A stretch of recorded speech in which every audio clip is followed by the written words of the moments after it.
Attention gamers, previously on my journey to get a break from a game where I have to rely on teammates, I learned about group content in WoW and had to rely on teammates.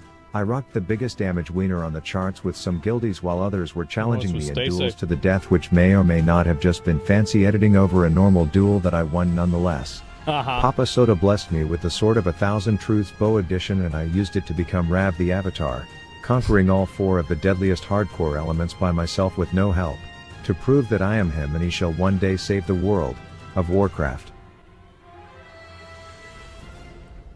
Apparently word hadn't yet spread. What is this called? Loved ones lost in the Scarlet Monastery. Oh god. Oh god. Too fast? Yeah, well, I mean, it makes sense, right? It's an old WoW video. Apparently word hadn't yet spread that I defeated the Demon of Duskwood as players were still looking like they were about to shit themselves on the road, and despite me trying to calm their nerves, I knew the best way to show them that Rav the Avatar could conquer all would be to smurf on the remaining elite quests in the area. Oh, bro. Morbent Fell? Moral Adam? This guy's gonna be a joke. Adam is the golden grave digging boner boy that has more people creating fresh level 1s in Elwyn than any time Asmongold starts a new character, but he clearly didn't know who he was up against, so I let Howard introduce himself and then I promptly— you can dick this guy down, it'd be a joke. One-shot the shitter. Yeah, it's so easy. 42,000 damage, what the fuck? Then some undead David Blaine was apparently spooking couples in the bedroom of this house, so I went up only to find out he was currently taking a meeting, so I figured I would let these scrubs build up their confidence by taking him down themselves before deciding that I deserve a little credit for at least being there. But this is where I realized that the lore behind some of these quests is beyond fucked up. Place his own heart within the bosom of his dead spouse. So just to summarize this random quest. Yeah, that guy was kinda weird, huh? A psychopath somehow removed his own heart and shoved it up the asshole of his dead wife, and now for some ungodly reason the people in town want it. I found the grave as Howard was like, bro, it smells like ass here, and I was like, well, according to the disturbing quest details means we are in the right place, so I tickled the dirt, hit a bit of parkour, and then killed that freaky fetish bride. Ooh, the thought of digging through her dead It's actually so funny for me to see this because I've literally only seen this quest done in a way that results in the player dying. And to get her husband's heart was disgusting, and Howard sure wasn't going to do it, but I knew the townsmen would sleep better at night knowing I had. You've done it! Just to confirm, this praise wasn't because I slayed the jizz-stained final boss Stitches plaguing their town. You have done a great thing for our people, adventurer. It was because I dug a dude's heart out of his dead wife's anus. Your name will remain in our annals what matters forever. The most. Anyways, I ran into a little gnome whose name could describe my entire WoW documentary, but then I managed to get triggered by my first escort quest in the game. Please help! You see this dude? Bro, this is the worst quest. Douche was clearly having a case of the Mondays. I figured the dude would be eternally grateful that I saved his ass from being eaten by a tribe of mutated apes and literal alligators, only for him to act like fucking Prince Harry being escorted into his daddy's coronation. I had some choice words for him, but the dude wanted no part in the mission to save his own life apparently, and while being toxic towards an NPC may have not been my proudest moment, I felt he needed a taste of his own medicine. It was at this point where whoever wrote my leveling guide must have decided to phone it in one day, since it was just like, hey yo, fuck it, I don't know, go kill some shit for an hour, and while the fastest levelers would have accepted this, thrown some hentai on the second monitor and then grinded it out with a half chub for the next hour, I chose a different route. You see, there's a chapel in the big city where a priest you need to go to Scarlet Monastery, man. Been entirely too happy to see me since I was a little boy, but in the basement there's a Doesn't this dick sucker send you over to Desolus or something like that? Dressed like a hibachi chef who is all like, bro, your guide wants you to waste 45 minutes of your life killing beasts? Nah, I'll save you from that boredom, just follow these steps. Bro. Just go to the other side of the world, man. Hey, real quick, go to the other side. Go over there, you have to kill 20 guys, alright? Kill 20 skeletons. You did that? Okay, alright, cool. Now go back and go up. Alright, clear the dungeon. Is it 30? Damn, it's 30? I thought it was 20. First, take a flight out of town down to that bay named after a literal ass. There I've arranged for you to take a transatlantic cruise. Don't make eye contact with the others on that boat, as it's known to have some weirdos. What the fuck? Once you're there, you will take another flight on the Kalimdor Airlines, but this is classic WoW, so there's no direct flights to where you're going, so you'll connect through a town that's not exactly on the way. There you'll meet my gay lover Anton, and he will tell you about our old book club called the Scarlet Crusade and how we left because of their obsession with bowling. He'll have you spend another 10 minutes walking through quite possibly It's really actually impressive how stupid the Scarlet Crusade is and how useless they are. Like, when you look at the lore, like, I know everybody likes them because of nostalgia, but they really are just a bunch of stupid, useless assholes. ugliest zone in all of Azeroth until you arrive for your designated skeletal slaughter. That's why I had to kill him.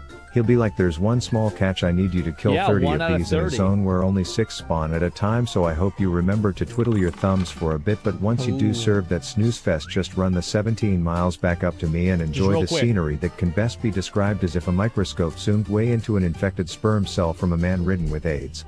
Make him happy and he'll be like, dope, now take another no direct flight back to that ratchet ass bay just in time to miss the next boat.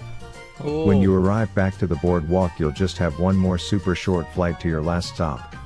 Stiff, jet-lagged, and having already wasted more than the hour you would have spent killing beasts, you'll get debriefed by a dude who is working on his cement driveway cosplay transmog set. What the fuck did he... You'll get debriefed by a dude who is working on his cement driveway cosplay transmog Cement... Oh, I thought... set. He will tell you that the next part of this gigantic waste of time is to find a group of people and that you'll probably need to spam the entire server looking for others, only to find a warrior who says he can't tank with the plan to just not tell him that can I tank his DPS? What kind of a fuck... I hope Debbie dies. I hope Debbie fucking dies. You're tanking his DPS? He's the tank while thinking to yourself, what's the worst that can happen? I know what could happen. Then you and your new group of butt buddies will need to spend another short 20 minutes walking through dangerous zone, sneaking around the back of horde capital cities and parkouring in ways that not everyone can keep up with. Yeah. And after close to 2 hours, you will arrive at the most corrupt book club in all of the Eastern Kingdoms. We're doing this today, by the way. We're doing a full Scarlet Monastery clear. Now I quickly learned that this is actually 4 dungeons baked into one. Yes. The first featured torturers with suffering victims who were in desperate need of Rav the Avatar to be their hero, by killing everyone including them. Whoopsie! The Hunger Games Game Master was informing us to GTFO, so after we finished the first of 4 we decided to wait until 11 to start the second. Except everyone else decided to go in at 10:59 because reading clocks. What is it about this game? Where do these people come from? Is apparently rocket science now, and this resulted in my getting stuck in a different lock out of the instance than all of them. Anyways, the butt buddies who left the book club said there were a few drama queens who needed killed, and the first was the pet lover in the group. He looked intimidating, but they told me the weird things he does with those hounds and a jar of peanut butter at night, so I wasn't concerned. Remember I told you all that story about that one girl in our guild? Yeah, I remember that. Then there was Arcanist Douche Canoe, who was a tank and spank outside of when you cast detonate and you need to get out ASAP, and it turns out having RP walk toggled on isn't ideal, so I may or may not have fucked around and found out. It doesn't matter. Oh, 700 damage. Don't be a bitch. Now, small detour from this gripping book club drama storyline, I should mention that I met a certified baddie in the Forge of Iron who said that rumor is this particular library has a copy of the Kama Sutra, and I quote, "Bring it to me, and perhaps together we can unlock the secret." So obviously there was some incentive for me to find it while I was there. Okay. Yeah, baby! There it is. Yeah. The third dungeon was basically 47 hallways of Scarlet Simps that all look the exact same, and after 30 minutes of it you face Herod, who has 2 phases. The first is a tank and spank, and Wait, there's 2 phases? I thought there's a phase where he's alive and a phase where he's dead. Like, he doesn't do anything.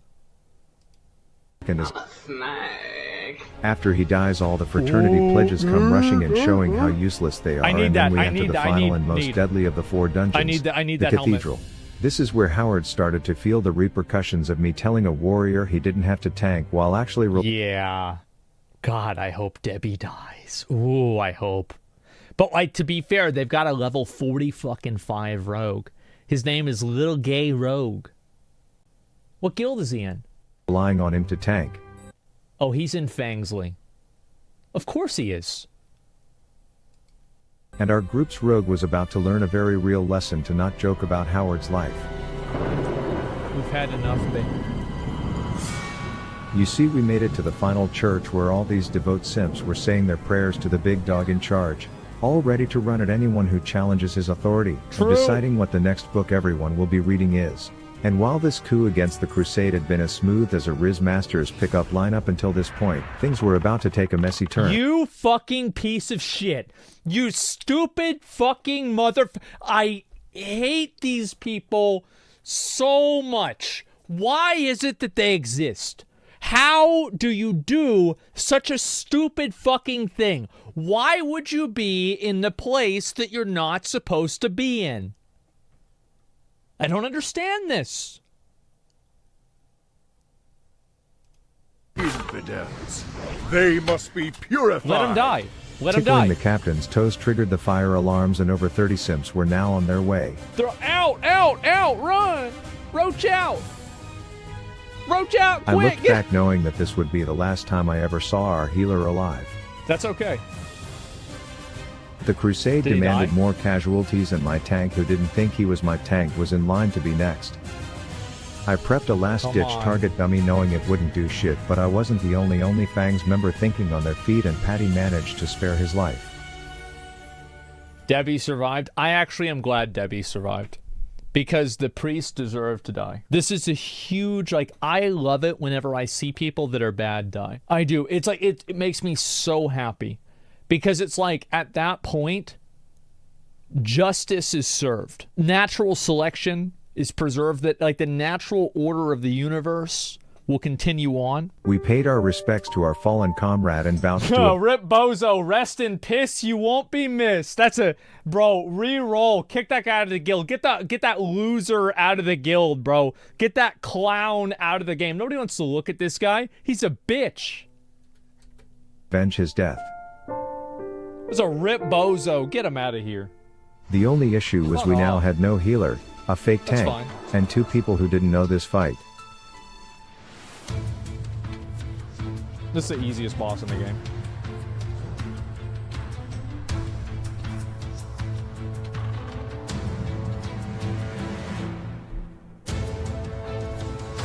Uh-oh. Bro, she used to be so hot, man. Then they had her go through that goth arc whenever they made her a Death Knight in, Legion or some shit. Bro, she's not even nearly as hot as she used to be. It's so stupid.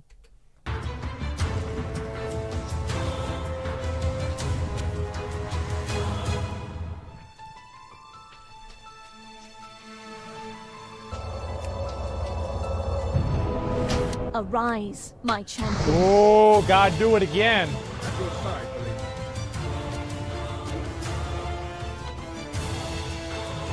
There it is. There it is. Gotcha, bitch.